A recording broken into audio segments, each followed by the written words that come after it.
विद्यार्थियों, ऑनलाइन कक्षा में आज हम बीए पाठ प्रथम के द्वितीय प्रश्न पत्र के अंतर्गत हल संधि प्रकरण ही पढ़ेंगे। आज हमारा हल संधि के अंतर्गत आखिरी व्याख्यान है। विद्यार्थियों, सूत्र देखिए, तस्य परमाम्रेडितम, उसका पीछे वाला आम्रेडित संज्ञक होता है। किसका? जिसका द्वित्व हुआ है, यानी जो दो बार आया है, दो बार पढ़ा गया है, उसके पीछे वाला रूप की आम्रेडित संज्ञा होती है या वह रूप आम्रेडित कहलाता है। विद्यार्थियों, उदाहरण हम देखेंगे कास कान या कांस कान। विग्रह करने पर कान प्लस कान, यहाँ पर कान शब्द दो बार पढ़ा गया है, इसका द्वित्व है। अतः तस्य परमाम्रेडितम सूत्र से बाद वाला, पीछे वाला यानी द्वितीय कान जो शब्द है उसकी आम्रेडित संज्ञा होती है। इसके पश्चात अगला सूत्र लगेगा। सूत्र है कानाम्रेडिते। आम्रेडित परे होने पर कान शब्द के स्थान पर रुत्व रु अर्थात रेफ आदेश होता है और यह रेफ अलुन्त्यस्य परिभाषा से अंतिम नकार के स्थान पर होता है। देखते हैं छात्रों, कान प्लस कान, इस अवस्था में तस्य परमाम्रेडितम सूत्र से द्वितीय कान शब्द की आम्रेडित संज्ञा होती है। फिर कानाम्रेडिते सूत्र से पूर्व कान के नकार को रुत्व आदेश होता है, अर्थात रु आदेश हो जाता है नकार के स्थान पर। रु में से उकार की उपदेशज नुनासिक इत सूत्र से इत संज्ञा होती है और तस्य लोप से लोप हो जाता है और शेष क्या रहता है?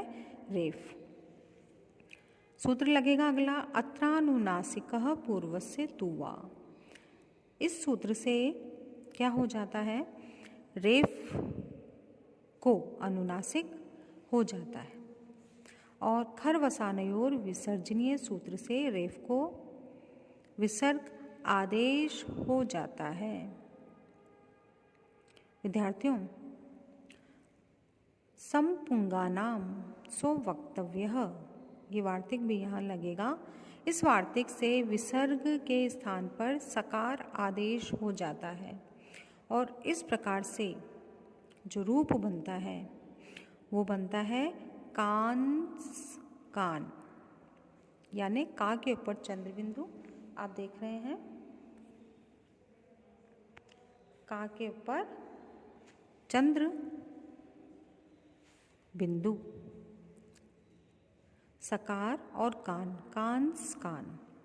जहाँ पर अनुनासिक का भाव है वहाँ पर अनुनासिकात परोनुस्वारः सूत्र से अनुस्वार हो जाता है। तो इस प्रकार से दूसरा जो रूप बनता है वो बनेगा कांसकान, यानी वहाँ पर अनुनासिक की जगह अनुस्वार हो जाता है। तो इस प्रकार से छात्रों, कानाम्रेडिते और तस्य परमाम्रेडितम सूत्र से हमने दो प्रकार के शब्दों के रूप को देखा।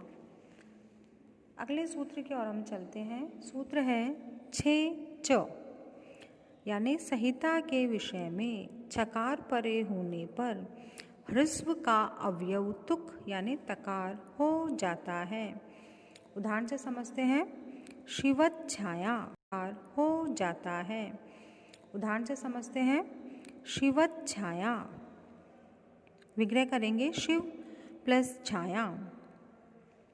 इस अवस्था में च सूत्र से तुक का आगम हो जाता है। अब ये तुक आता है शिव के व के बाद में। तुक में से तकार शेष रहता है। तुक में से उकार की उपदेशेजनुनासिक इत सूत्र से इत संज्ञा, ककार की हलंत्यम सूत्र से इत संज्ञा और तस्य लोपः सूत्र से दोनों का ही लोप हो जाता है और स्थिति बनती है शिव तकार छाया। अब इस अवस्था में सूत्र लगेगा जलाम जशोन्ते से तकार को क्या हो जाएगा, दकार हो जाएगा। फिर स्तोह श्चुनाश्चु सूत्र से क्या हो जाएगा, दकार को जकार और अंत में खरिचय सूत्र लगेगा। खरिचय सूत्र से जकार को चकार हो जाता है और स्थिति बनती है शिव च चकार छाया। संयोग करेंगे तो रूप बनेगा शिवत छाया। विद्यार्थियों, इस प्रकार से शिवत छाया रूप सिद्ध होता है। अगला सूत्र देखते हैं हम।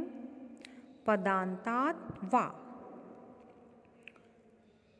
सूत्र कह रहा है छकार परे होने पर पदांत यानी जो पद का अंत है, तो पद के अंत में आने वाले दीर्घ है आ ई उ का अवयव विकल्प से तुक हो जाता है। और तुक क्या है, तकार है। ककार की संज्ञा होती है यहाँ पे, इसलिए तुक प्लस छाया। विग्रह करने पर इस अवस्था में दीर्घ इकार पद के अंत में आया है और इसके पश्चात छकार भी विद्यमान है, इसलिए सूत्र लगेगा पदांतात वा। पदांतात वा सूत्र से दीर्घ इकार को तुक आगम होता है और ये दीर्घ इकार के बाद और छाया के पहले होगा। तकार में से तुक में से तकार शेष रहता है, स्थिति बनती है लक्ष्मी तकार छाया।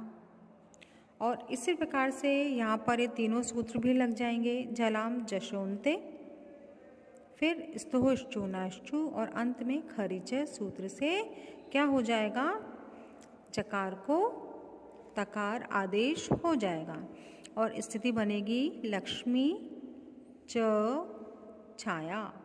संयोग करेंगे लक्ष्मी छाया। विद्यार्थियों, दूसरा रूप बनेगा लक्ष्मी छाया। जहाँ पर तुक का आगम नहीं होगा विकल्प पक्ष में, वहाँ पर लक्ष्मी छाया ऐसे का ऐसा ही रूप रहेगा।